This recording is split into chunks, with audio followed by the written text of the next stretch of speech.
three things that define human character. Genesis chapter 39 verse 1, the Bible reads, "Now Joseph had been taken down to Egypt. Potiphar, an Egyptian who was one of Pharaoh's officials, the captain of the guard, bought him from the Ishmaelites who had taken him there."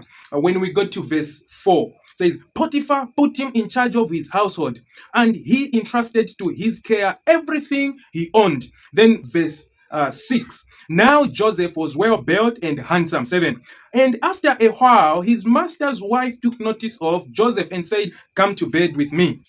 But he refused." Verse 10, "And though she spoke to Joseph day after day, he refused to go to bed with her or even be with her." Verse 11, "One day he went into the house to attend to his duties, and none of his household servants was inside. She caught him by his cloak and said, 'Come to bed with me.' But he left his cloak in her hand and ran out of the house." Joseph was put in the position of power, yet he did not take advantage of his position. He only focused unto the duties that were assigned unto him.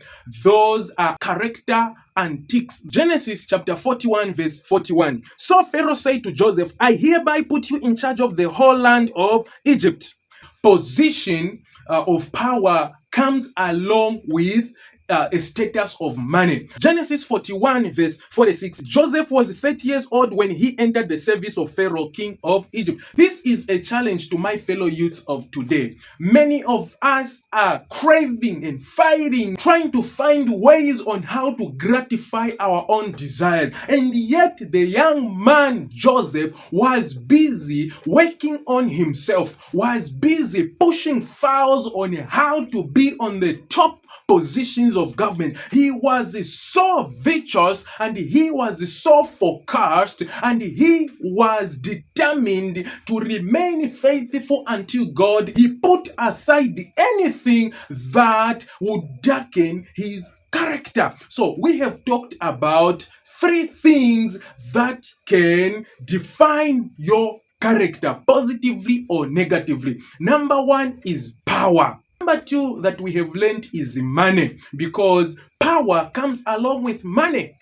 The last point that we have learned here is that sex, a factor in this world that has ruined many people. It is a source of many diseases. It is a source of many illnesses. It is a source of many traumas. It is a source of many abuses. It is a source of many uses of drugs, uses of alcohol. It is a source of many destructive things. We know what happened to King Saul. He was placed in a position of power, and yet what did he do? He forgot about Israel and began to use the resources of the kingdom to pursue one man, David, till he ended up dying himself. So be careful with power. It can either elevate you or destroy you. Money. Joseph's brothers sold him to Egypt and ate his food and shared the money amongst themselves. And they kept quiet for many years until they came to realize that the prince of Egypt was actually their own brother. We know again what happened to Judas Iscariot. Because of money, he sold our Lord Jesus Christ. And again, we know what happened to Ananias and Sapphira. They sold the field and decided to steal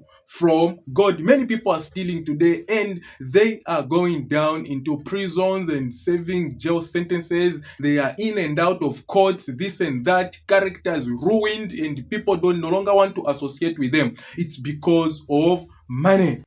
2 Timothy chapter 3. Verse 1 and 2. And mark this, there will be terrible times in the last days. People will be lovers of themselves, lovers of money, boastful, proud, abusive, disobedient to their parents, ungrateful, and holy. It is up to us to gain wisdom. These men, like Joseph, they are people that we should emulate. They single-handedly changed empires. They single-handedly showcased the hand of God. They single-handedly portrayed the light of God into the heathen empires. You and I are given the responsibility in our generation to stand as torch bearers, as pillars of light, so that the name of the Lord may not be blasphemed. May God bless you.